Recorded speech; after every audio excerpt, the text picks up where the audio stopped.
historia de los duendes que secuestraron a un enterrador de Charles Dickens. En una antigua ciudad abacial, en el sur de esa parte del país, hace mucho, pero que muchísimo tiempo, tanto que la historia debe ser cierta, porque nuestros tatarabuelos creían realmente en ella, trabajaba como enterrador y sepulturero del Campo Santo un tal Gabriel Group. No se deduce en absoluto de ello que porque un hombre sea enterrador, esté rodeado constantemente por los emblemas la mortalidad, tenga que ser un hombre melancólico y triste. Entre los funerarios se encuentran los hipos más alegres del mundo. En una ocasión tuve honor de trabar amistad íntima con uno muy silencioso que en su vida privada, estando fuera de ser necio, era el tipo más cómico y jocoso que haya gorjeado nunca canciones osadas, sin el menor tropiezo efe su memoria, ni que haya vaciado nunca el contenido de un buen vaso sin detenerse ni a respirar.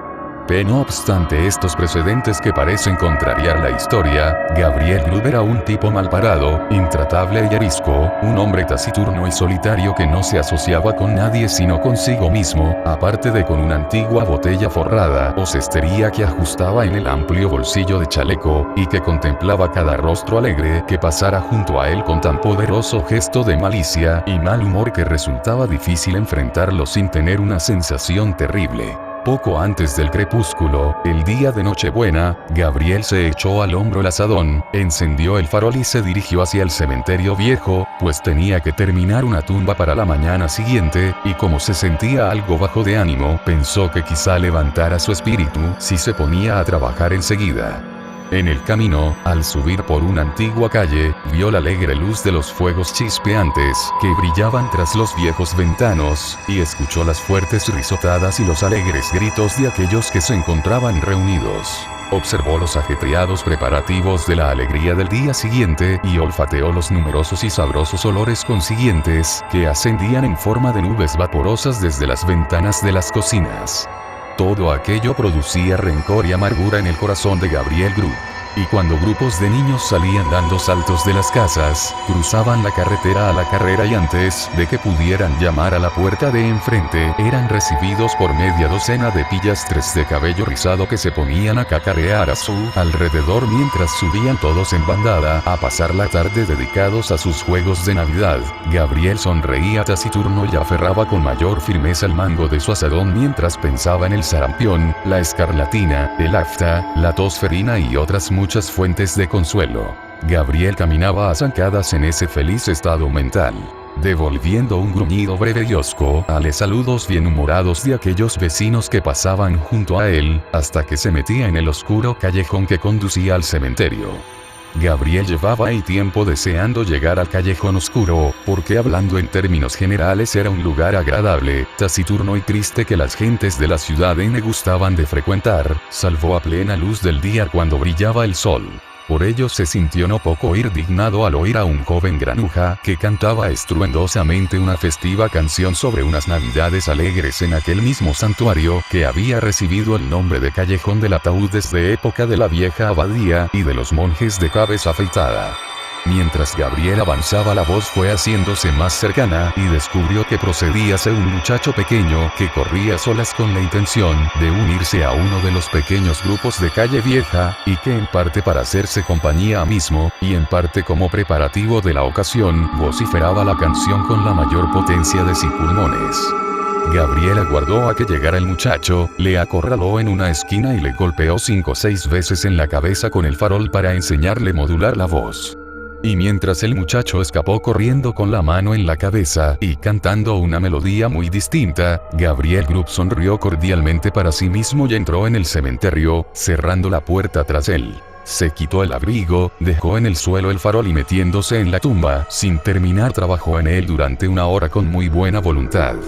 Pero la tierra se había endurecido con la helada y no era asunto fácil desmenuzarla y sacarla fuera con la pala. Y aunque había luna, esta era muy joven e iluminaba muy poco la tumba, que estaba a la sombra de la iglesia. En cualquier otro momento estos obstáculos hubieran hecho que Gabriel Group se sintiera desanimado y desgraciado, pero estaba tan complacido de haber acallado los cantos del muchachito que apenas se preocupó por los escasos progresos que hacía y miró la tumba. Cuando llegada la noche hubo terminado el trabajo, con melancólica satisfacción, murmurando mientras recogía sus herramientas. Valiente acomodo para cualquiera, valiente acomodo para cualquiera, unos pies de tierra fría cuando la vida ha terminado, una piedra en la cabeza, una piedra en los pies, una comida rica y jugosa para los gusanos, la hierba sobre la cabeza, y la tierra húmeda alrededor. Valiente acomodo para cualquiera, aquí en el Camposanto. Ja, ja. Echó a reír Gabriel Group sentándose en una lápida, que era su lugar de descanso favorito. Fue a buscar entonces su botella. Un ataúd en Navidad. Una caja de Navidad. Ja, ja, ja. Ja, ja, ja. Repitió una voz que sonó muy cerca detrás de él. En el momento en el que iba a llevarse la botella a los labios, Gabriel se detuvo algo alarmado y miró a su alrededor. El fondo de la tumba más vieja que estaba a su lado no se encontraba más quieto e inmóvil que el cementerio bajo la luz pálida de la luna. La fría escarcha brillaba sobre las tumbas, lanzando destellos como filas de gemas entre las tallas de piedra de la vieja iglesia. La nieve yacía dura y crujiente sobre el suelo, y se extendía sobre los montículos apretados de tierra como una cubierta blanca y lisa que daba la impresión de que los cadáveres yacieran allí ocultos solo por las sábanas en las que los habían enrollado. Ni el más débil crujido interrumpía la tranquilidad profunda de aquel escenario solemne. Tan frío y quieto estaba todo que el sonido mismo parecía congelado. Fue el eco, dijo Gabriel Group llevándose otra vez la botella a los labios. No lo fue, replicó una voz profunda. Gabriel se sobresaltó y levantándose se quedó firme en aquel mismo lugar, lleno de asombro y terror, pues sus ojos se posaron en una forma que hizo que se le helara la sangre. Sentada en una lápida vertical, cerca de él, había una figura extraña, no terrenal, que Gabriel comprendió enseguida que no pertenecía a este mundo. Sus piernas fantásticas y largas, que podrían haber llegado al suelo, las tenía levantadas y cruzadas de manera extraña y rara. Sus fuertes brazos estaban desnudos y apoyaba las manos en las rodillas. Sobre el cuerpo, corto y redondeado, llevaba un vestido ajustado adornado con pequeñas cuchilladas. Colgaba a su espalda un manto corto. El cuello estaba recortado en curiosos picos que le servían al duende de colilla o pañuelo. Y los zapatos estaban curvados hacia arriba con los dedos metidos en largas puntas. En la cabeza llevaba un sombrero de pan de azúcar de ala ancha, adornado con una única pluma. Llevaba el sombrero cubierto de escarcha blanca, y el duende parecía encontrarse cómodamente sentado en esa misma lápida desde hacía 200 o 300 años. Estaba absolutamente quieto, con la lengua fuera, a modo de burla. Le sonreía a Gabriel Group con esa sonrisa que solo un duende puede mostrar. No fue el eco, dijo el duende. Gabriel Group quedó paralizado y no pudo dar respuesta alguna. ¿Qué haces aquí en Nochebuena?, le preguntó el duende con un tono grave. He venido a cavar una tumba, señor, contestó, tartamudeando, Gabriel Group. ¿Y qué hombre se dedica a andar entre tumbas y cementerios en una noche como esta?, gritó el duende. Gabriel Group. Gabriel Group. Contestó a gritos un salvaje coro de voces que pareció llenar el cementerio. Temeroso, Gabriel miró a su alrededor sin que pudiera ver nada. ¿Qué llevas en esa botella?, preguntó el duende. Ginebra holandesa, señor, contestó el enterrador temblando más que nunca, pues la había comprado a unos contrabandistas, y pensó que quizá el que le preguntaba perteneciera al impuesto de consumos de los duendes. ¿Y quién bebe ginebra holandesa a solas, en un cementerio, en una noche como esta?, preguntó el duende. Gabriel Group. Gabriel Group. Exclamaron de nuevo las voces salvajes. El duende miró maliciosamente y de soslayo al aterrado enterrador, y luego, elevando la voz, exclamó: ¿Y quién, entonces, es nuestro premio justo y legítimo? Ante esa pregunta, el coro invisible contestó de una manera que sonaba como las voces de muchos cantantes entonando, con el poderoso volumen del órgano de la vieja iglesia, una melodía que parecía llevar hasta los oídos del enterrador un viento desbocado, y desaparecer al seguir avanzando. Pero la respuesta seguía siendo la misma. Gabriel Group. Gabriel Group. El duende mostró una sonrisa más amplia que nunca mientras decía: y bien, Gabriel, ¿qué tienes que decir a eso? El enterrador se quedó con la boca abierta, falto de aliento. ¿Qué es lo que piensas de esto, Gabriel?, preguntó el duende pateando con los pies el aire a ambos lados de la lápida y mirándose las puntas vueltas hacia arriba de su calzado con la misma complacencia que si hubiera estado contemplando en Bond Street las botas Wellingtons más a la moda. Resulta, muy curioso, señor, contestó el enterrador, medio muerto de miedo. Muy curioso, y bastante bonito, pero creo que tengo que regresar a terminar mi trabajo, señor, si no le importa. ¿Trabajo?, exclamó el duende. ¿Qué trabajo? La tumba, señor. Preparar la tumba, volvió a contestar tartamudeando el enterrador. Ah, la tumba, ¿eh?, preguntó el duende. ¿Y quién cava tumbas en un momento en el que todos los demás hombres están alegres y se complacen en ello? Gabriel Group. Gabriel Group. Volvieron a contestar las misteriosas voces. Me temo que mis amigos te quieren, Gabriel, dijo el duende sacando más que nunca la lengua y dirigiéndola a una de sus mejillas, y era una lengua de lo más sorprendente. Me temo que mis amigos te quieren, Gabriel, repitió el duende. Por favor, señor, replicó el enterrador sobrecogido por el horror. No creo que sea así, señor. No me conocen, señor. No creo esos caballeros me hayan visto nunca, señor. Oh, claro que te han visto, contestó el duende. Conocemos al hombre de rostro taciturno, ceñudo y triste que vino esta noche por la calle, lanzando malas miradas a los niños y agarrando con fuerza su asadón de enterrador. Conocemos al hombre que golpeó al muchacho con la malicia envidiosa de su corazón porque el muchacho podía estar alegre y él no. Le conocemos, le conocemos. En ese momento el duende lanzó una risotada fuerte y aguda que el eco devolvió multiplicada por 20, y levantando las piernas en el aire, se quedó de pie sobre su cabeza, o más bien sobre la punta misma del sombrero de pan de azúcar en el borde más estrecho de la lápida, desde donde con extraordinaria agilidad dio un salto mortal, cayendo directamente a los pies del enterrador, plantándose allí en la actitud en que suelen sentarse los sastres sobre su tabla. Me temo que debo abandonarle, señor, dijo el enterrador haciendo un esfuerzo por ponerse en movimiento. Abandonarnos, exclamó el duende. Gabriel Group va a abandonarnos. Ja, ja, ja. Mientras el duende se echaba a reír, el sepulturero observó por un instante una iluminación brillante tras las ventanas de la iglesia, como si el edificio dentro hubiera sido iluminado. Desapareció, el órgano atronó con una tonada animosa y grupos enteros duendes, la contrapartida misma del primero, aparecieron en el cementerio y comenzaron a jugar al salto de la rana con las tumbas, sin detenerse un instante, tomar aliento y saltando las más altas de ellas, una tras otra, con una absoluta y maravillosa destreza. El primer duende era un saltarín de lo más notable. Ninguno de los demás se le aproximaba siquiera. Incluso en su estado de terror extremo el sepulturero no pudo dejar de observar que mientras que sus amigos se contentaban con saltar las lápidas de tamaño común, el primero abordaba las capillas familiares con las barandillas de hierro y todo, con la misma facilidad que si se tratara de poses callejeros. Finalmente el juego llegó al punto más culminante e interesante. El órgano comenzó a sonar más y más veloz, y los duendes a saltar más y más rápido, enrollándose, rodando de la cabeza a los talones sobre el suelo y botando sobre las tumbas como pelotas de fútbol. El cerebro del enterrador giraba en un torbellino con la rapidez del movimiento que estaba contemplando, y las piernas se le tambaleaban mientras los espíritus volaban delante de sus ojos, hasta que el duende rey, lanzándose repentinamente hacia él, le puso una mano en el cuello y se hundió con él en la tierra. Cuando Gabriel Group tuvo tiempo de recuperar el aliento, que había perdido por causa de la rapidez de su descenso, se encontró en lo que parecía ser una amplia caverna rodeado por todas partes por multitud de duendes feos y ceñudos. En el centro de la caverna, sobre una sede elevada, se encontraba su amigo del cementerio, y junto a él estaba el propio Gabriel Group sin capacidad de movimiento. «Hace frío esta noche», dijo el rey de los duendes. «Mucho frío.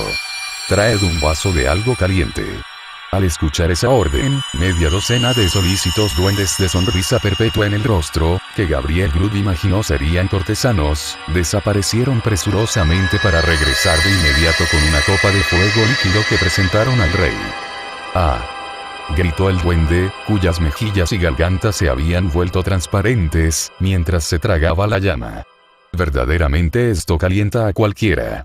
Tráedle una copa de lo mismo el señor Grubb. En vano protestó el infortunado enterrador, diciendo que no estaba acostumbrado a tomar nada caliente por la noche. Uno de los duendes le sujetó mientras el otro derramaba por su garganta el líquido ardiente. La asamblea entera chilló de risa cuando él se puso a toser y ahogarse y se limpió las lágrimas, que brotaron en abundancia de sus ojos, tras tragar la ardiente bebida. Y ahora, dijo el rey al tiempo que golpeaba con la esquina ahusada del sombrero de pan de azúcar el ojo del enterrador, ocasionándole con ello el dolor más exquisito, y ahora mostrémosle al hombre de la tristeza y la desgracia unas cuantas imágenes de nuestro gran almacén. Al decir aquello el duende, una nube espesa que oscurecía el extremo más remoto de la caverna desapareció gradualmente revelando, aparentemente a gran distancia, un aposento pequeño y escasamente amueblado, pero pulcro y limpio. Había una multitud de niños pequeños reunidos alrededor de un fuego brillante, agarrados a la bata de su madre y dando brincos alrededor de su silla. De vez en cuando la madre se levantaba y apartaba la cortina de la ventana, como deseando ver algún objeto que esperaba. Sobre la mesa estaba dispuesta una comida frugal. Cerca del fuego había un sillón. Se oyó que llamaban a la puerta. La madre la abrió y los niños se amontonaron a su alrededor, aplaudiendo de alegría, cuando entró el padre. Estaba mojado y fatigado, se sacudió la nieve de las ropas, mientras los niños se amontonaban a su alrededor agarrando su manto, sombrero, bastón y guantes con verdadero celo, y saliendo a toda prisa con ellos de la habitación. Después, mientras se sentaba delante del fuego y de su comida, los niños se le subieron en las rodillas, y la madre se sentó a su lado y todos parecían felices y contentos. Pero se produjo, casi imperceptiblemente, un cambio de la visión. El escenario se alteró transformándose en un dormitorio pequeño en donde yacía, moribundo el niño más joven y hermoso. El color sonrosado había huido de sus mejillas, y la luz había desaparecido de sus ojos. Y mientras el sepulturero le miró con un interés que nunca antes había conocido o sentido, el niño murió. Sus jóvenes hermanos y hermanas se apiñaron alrededor de su camita y le cogieron la diminuta mano, tan fría y pesada. Pero retrocedieron ante el contacto y miraron con temor su rostro infantil. Pues aunque estuviera en calma y tranquilo, y el hermoso niño pareciera estar durmiendo descansado y en paz, vieron que estaba muerto y supieron que era un ángel que les miraba desde arriba, bendiciéndoles desde un cielo brillante y feliz. De nuevo la nube luminosa traspasó el cuadro y de nuevo cambió el tema. Ahora el padre y la madre eran ancianos e indefensos, y el número de los que les rodeaban había disminuido a más de la mitad. Pero el contento y la alegría se hallaban asentados en cada rostro, brillaban en cada mirada, mientras rodeaban el fuego y contaban y escuchaban viejas historias de días anteriores ya pasados. Lenta y pacíficamente entró el padre en la tumba, y poco después quien había compartido todas sus preocupaciones y problemas le siguió a un lugar de descanso. Los pocos que todavía les sobrevivían, se arrodillaron junto a su tumba y regaron con sus lágrimas la hierba verde que la cubría. Después se levantaron y se dieron la vuelta, tristes y lamentándose, pero sin gritos amargos ni lamentaciones desesperadas, pues sabían que un día volverían a encontrarlos. Y de nuevo se mezclaron con el mundo ajetreado y recuperaron su alegría y su contento. La nube cayó sobre el cuadro y lo ocultó de la vista del sepulturero. ¿Qué piensas de eso?, preguntó el duende volviendo su rostro grande hacia Gabriel Grubb. Gabriel murmuró algo en el sentido de que era muy hermoso y pareció algo avergonzado cuando el duende volvió hacia él sus ojos ardientes. «Tú, miserable», exclamó el duende con un tono de gran desprecio. «Tú». Parecía dispuesto a añadir algo más, pero la indignación sofocó sus palabras. Levantó una de las piernas que tenía dobladas y, tras sostenerla un momento por encima de la cabeza del sepulturero, para asegurar su puntería, le administró a Gabriel Grubb una buena y sonora patada. E inmediatamente después de eso, todos los duendes que habían estado aguardando rodearon al infeliz enterrador y le patearon sin piedad. de acuerdo con la costumbre establecida e invariable entre los cortesanos de la tierra, quienes patean a aquel al que ha pateado la realeza y abrazan a quien la realeza abraza. Enseñadle algo más, dijo el rey de los duendes. Ante esas palabras desapareció la nube, revelándose ante su vista un paisaje rico y hermoso. Hasta el día de hoy hay otro semejante a menos de 1 kilómetro de la antigua ciudad abacial. El sol brillaba desde el cielo claro y azul, el agua centelleaba bajo sus rayos, los árboles parecían más verdes y las flores más alegres bajo su animosa influencia. El agua corría con un sonido agradable. Los árboles rugían bajo el viento ligero que murmuraba entre sus hojas. Los pájaros cantaban sobre las ramas, y la alondra gorjeaba desde lo alto su bienvenida a la mañana. Sí, era por la mañana brillante y fragante de verano. La más diminuta hoja, la brizna de hierba más pequeña, estaban animadas de vida. La hormiga se arrastraba dedicada a sus tareas diarias, la mariposa aleteaba y se solazaba bajo los pálidos rayos del sol. Miríadas de insectos extendían las alas transparentes y gozaban de su existencia breve pero feliz. El hombre caminaba entusiasmado con la escena, y todo era brillo y esplendor. «¡Tú, miserable!», exclamó el rey de los duendes con un tono más despreciativo todavía que el anterior. Y de nuevo el rey de los duendes levantó una pierna y de nuevo la dejó caer sobre los hombros del enterrador. Y otra vez los duendes que asistían a la reunión imitaron el ejemplo de su jefe. Muchas veces la nube se fue y regresó, y enseñó muchas lecciones a Gabriel Group, quien tenía los hombros doloridos por las frecuentes aplicaciones de los pies de los duendes, pero, aún así, miraba con un interés que nada podía disminuir. Vio a hombres que trabajaban con duro esfuerzo y se ganaban su escaso pan con una vida de trabajo, pero eran alegres y felices. Y a los más ignorantes, para quienes el rostro dulce de la naturaleza era una fuente incesante de alegría y gozo. Vio a aquellos que habían sido delicadamente alimentados y tiernamente criados alegres ante las privaciones y superiores ante el sufrimiento, quienes habían superado muchas situaciones duras porque llevaban dentro del pecho los materiales de la felicidad, el contento y la paz. Vio que las mujeres, lo más tierno y frágil de todas las criaturas de Dios, eran a menudo capaces de superar la pena, la adversidad y la tristeza.